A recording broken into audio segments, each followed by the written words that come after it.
18-19 के बैच में। अच्छा, हाँ जी। अभी क्या कर रहे हो आप? सर मेरा MSc कंप्लीट हो चुका है, अभी मैं PhD की तैयारी कर रही हूँ। और ये भी कर रहे हो? हाँ जी। इसमें टॉपर भी कुछ गोल्ड मेडलिस्ट भी हैं वो लोग अच्छा, एंथ्रोपोलॉजी में। बच्चों को सिखा रहे हो तो अपने आप में बहुत बड़ा काम है। जॉब भी करते हैं। जब स्पेस की थोड़ी कमी तो और डिस्कस कर लेंगे, कुछ बनाने का है प्लान आगे। महाराज जी आप जी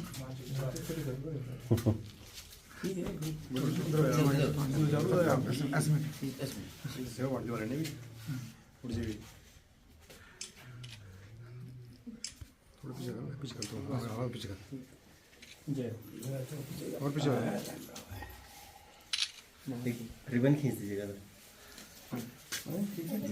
खींचिए आप। इसको आप बहुत आगे मत कर भाई, पीछे लंबा है तो उसकी जरूरत हाइट है तो इससे जरूरत नहीं आगे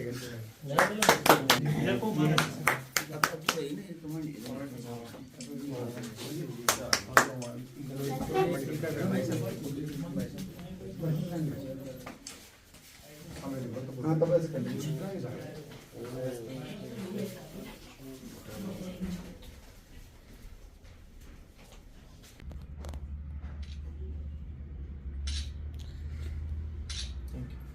आदरणीय जिलाधिकारी महोदय जी हमारे बीच में उपस्थित हो चुके हैं, आपका स्वागत।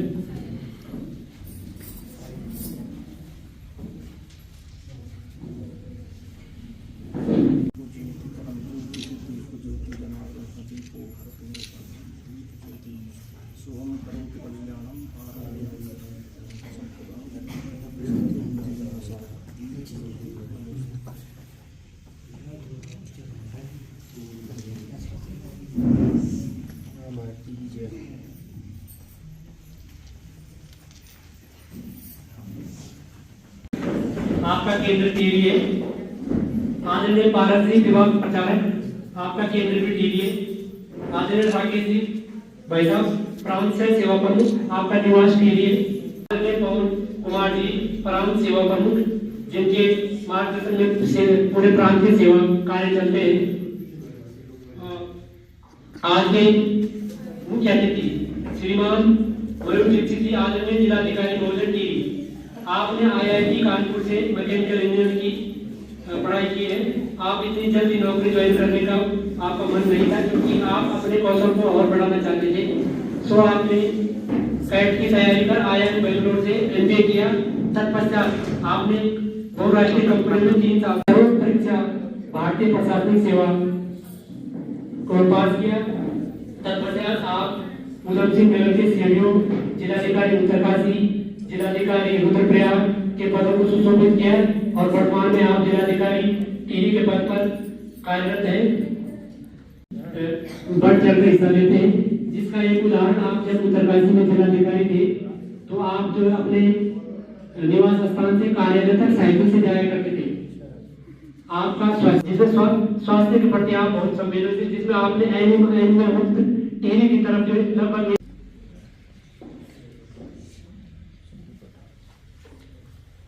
आप सकारात्मक ऊर्जा के साथ कार्य करने में विश्वास करते हैं। अब मैं आदरणीय राकेश जी भाई साहब से निवेदन करूं।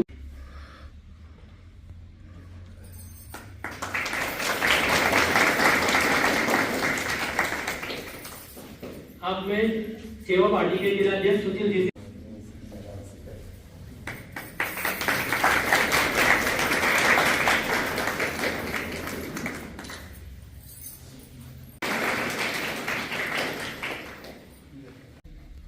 सेवा भारती के जिलाध्यक्ष, उपस्थित सभी संघ के कार्यकर्ता बंधु, अन्य स्वयंसेवक बंधु और अपने कंप्यूटर केंद्र में प्रशिक्षण प्राप्त कर रहे ऐसे अपने सभी भैया बहन, राष्ट्रीय स्वयंसेवक संघ का एक चित्र ये भी है। पूरे देश के अंदर लगभग 1,30,000 सेवा के कार्य प्रत्यक्ष संघ के स्वयंसेवकों के द्वारा संचालित होते हैं। 2 प्रकार की सेवा में विश्वास है। एक 2 प्रकार की सेवा समाज के अंदर होती है, एक तो जीवन रक्षण और एक है जीवन निर्माण। तो जीवन रक्षा भी आवश्यक है जीवन रक्षण, विभिन्न जो आपदाएं आती हैं उस समय जीवन रक्षण के कार्यक्रम होते हैं, लेकिन संघ का मानना है कि जीवन रक्षण के साथ साथ यह जीवन निर्माण भी आवश्यक है।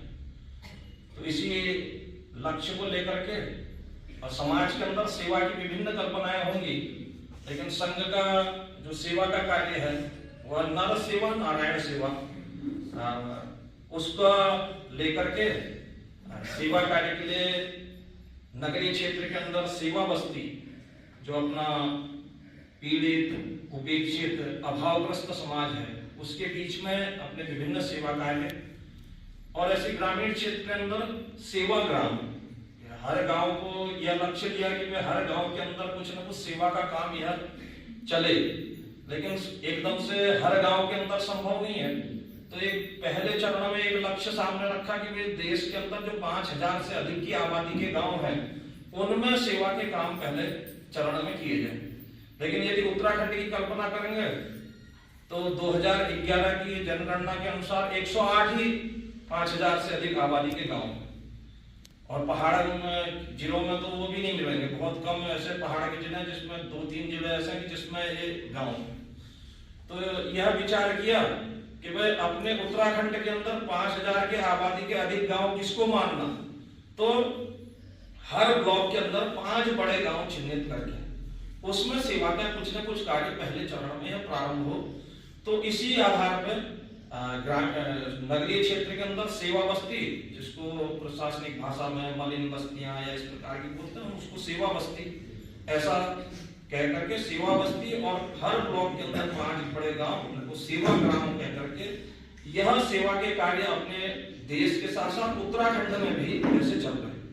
वर्तमान में यदि उत्तराखंड के सेवा कार्यों की चर्चा करें तो लगभग 223 बाल संस्कार केंद्र, तो बाल संस्कार केंद्र माने कि ऐसे बस्तियों के अंदर या गांव के अंदर 1 घंटा उनको पढ़ाना बच्चों को, और 1 घंटा कुछ संस्कार की बातें उनके अंदर जीवन परिवर्तन की दृष्टि से यह संस्कार की बात है, तो उसको बाल संस्कार केंद्र कक्षा 4वीं से लेकर के 8वीं तक के बच्चों के लिए।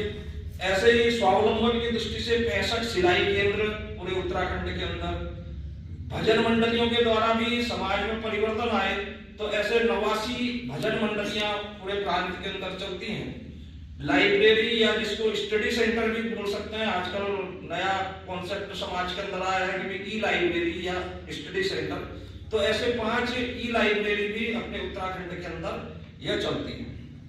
जैसे अपना यह कंप्यूटर केंद्र है, ऐसे ही 5 कंप्यूटर केंद्र पूरे उत्तराखंड के अंदर यह चलते हैं। इसके साथ साथ बड़े सेवा के प्रकल्पों में कहा जाए तो 5 छात्रावास, जिसमें अभावग्रस्त, वंचित और उपेक्षित समाज के ऐसे छात्र बच्चे उसमें रहते हैं, जिसमें से 2 बिल्कुल निःशुल्क चलते हैं। अपना यहीं टिहरी जिले के अंदर कोटी कॉलोनी में एक छात्रावास, और ऐसे गुप्त काशी में, रुद्रप्रयाग जनपद के अंदर गुप्त काशी में यह निःशुल्क छात्रावास से जो 3 छात्रावास है उसमें कुछ न्यूनतम राशि लेकर के, क्योंकि वहां की समस्या अलग प्रकार की। आज भी उत्तरकाशी जिले के अंदर माननीय जिलाधिकारी जी रहे हुए हैं, तो आज भी ऐसे गांव है कि जहां 15 किलोमीटर पैदल आज भी चलना पड़ता है।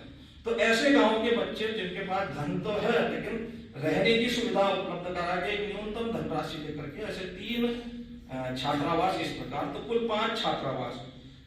ऐसे ही हॉस्पिटल, 15 हॉस्पिटल यह पूरे उत्तराखंड के अंदर। जैसे अभी यात्रा सीजन चलता है तो गंगोत्री में, केदारनाथ में, बद्रीनाथ में ये 6 महीने और चलते हैं, और शेष 8 जो चिकित्सालय है वह 12 मास यह चलते हैं, और बड़े अच्छी सुविधा के अस्पताल है, हम में से कई लोग देखा भी होगा।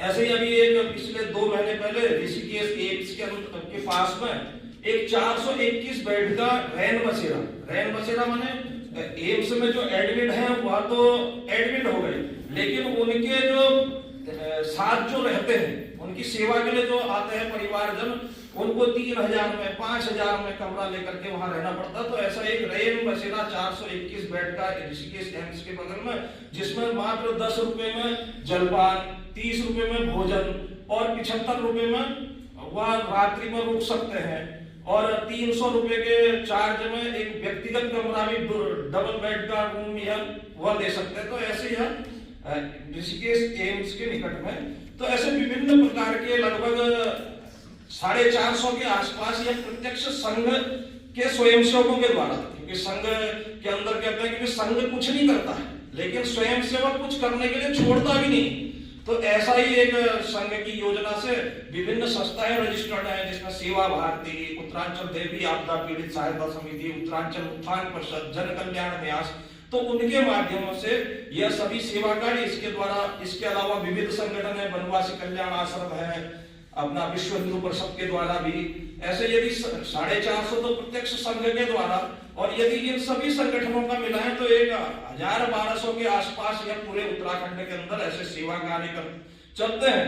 मात्र एक लक्ष्य लेकर के यह सब सेवा कार्य है कि जीवन निर्माण की व्यक्ति हमेशा मांगने वाला ना बने, वह एक सक्षम होकर के वह समाज को देने वाला वह बने, यह भाव उसके अंदर आए, और एक बार राष्ट्रीय धारा के साथ वह जुड़ करके अपने समाज जीवन के अंदर उसका भी कुछ योगदान बने, ऐसा यह अपने सेवा के कार्य यह उद्देश्य लेकर के समाज के अंदर चलते हैं। उसी क्रम में यह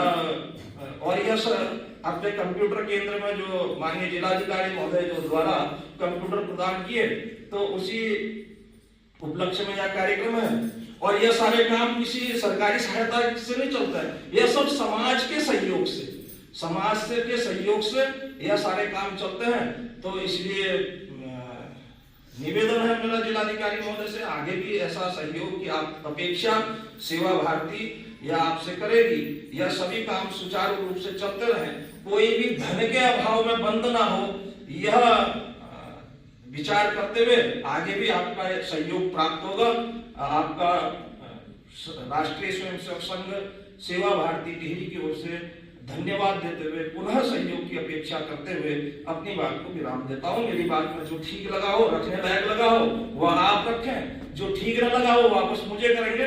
इन शब्दों के साथ अपनी वाणी को विराम देता हूँ। धन्यवाद। इस कार्यक्रम में उपस्थित सभी गणमान्य व्यक्तियों को और प्यारे प्यारे बच्चों को मेरा सादर प्रणाम। यहाँ पर आकर बहुत अच्छा लगा ये देखकर कि आप ही में से एक निकले हुए मैडम बच्चों को पढ़ा रही हैं। करीबन 50-60 बच्चों को पहले से सिखा चुकी हैं और कई बच्चे अभी भी सीख रहे हैं और कई से मेरी मुलाकात भी हुई। अब कंप्यूटर सेंटर क्यों चलाना चाहिए और क्यों जरूरी है, तो आप सबको पता ही है कि आने वाला, अभी तक तो हमें लगता है कि कंप्यूटर्स के बिना हम कार्य नहीं कर सकते, लेकिन मैं आपको बता दूं कि आने वाले 10 साल में ये चीजें और ज्यादा बढ़ने वाली है। आप सब लोग पढ़ते हैं न्यूज़पेपर्स में सब जगह की कैसे नई नई टर्म्स, नए नए नाम आ रहे हैं, आर्टिफिशियल इंटेलिजेंस, मशीन लर्निंग, नए नए टर्म्स सिखाए जा रहे हैं। और आप जानो ना जानो जो हम जेब में मोबाइल लेके घूमते हैं, इस सब में इसका प्रयोग ऑलरेडी शुरू हो चुका है। तो आप में से कोई ऐसा बच्चा तो नहीं होगा जिसको मोबाइल चलाना नहीं आता होगा। तो मोबाइल भी एक ऐसा कंप्यूटर ही है जो हम अपनी जेब में लेके घूमते हैं, लेकिन इसके पीछे क्या काम होते हैं, कैसे ही बनता है, कैसे इसमें चीजें चलती हैं, आप लोगों को ये जानने की जरूरत आगे भी पड़ेगी। और इसके लिए जरूरी है कि आप सभी लोग कंप्यूटर की शिक्षा जरूर लें। कई बच्चे ऐसे हैं जो बहुत अच्छे होते हैं पढ़ाई में, लेकिन कंप्यूटर स्किल्स नहीं होने वजह से उनकी नौकरियां नहीं लग पाती। और कई बच्चे ऐसे हैं जो पढ़ाई में इतने अच्छे भी नहीं होते, लेकिन आने वाले समय में वो समझ जाते हैं कि उनकी स्किल्स कैसे बढ़ा सकते हैं, एम्प्लॉयबिलिटी कैसे बढ़ा सकते हैं, मतलब उनको नौकरी देने लायक हो, नौकरी करने लायक हो, वैसे कैसे हो सकते हैं। उसके लिए जरूरी है कि आप सभी बच्चे कंप्यूटर्स में भले इस सेंटर में सीखें, जहाँ भी आप आगे भी जाएं, अपने स्कूल में आपकी व्यवस्था हो या कहीं कॉलेज में भी व्यवस्था हो, तो जरूर उसको आप सीखें। तो इसके क्रम में जो यहाँ पर कंप्यूटर सेंटर संचालित किया जा रहा है, मैं उसके लिए आप सभी को बहुत बहुत बधाई दूंगा। फोटो कोई लेगा सेवा भारती के विभिन्न पदाधिकारीगण और वो बहुत ही अच्छे तरीके से आती है, वैसे हमें डांटती वगैरह नहीं है और प्यार से बताती है अगर हम कुछ गलती भी कर देते हैं तो बस। पुरुषोत्तम दास जी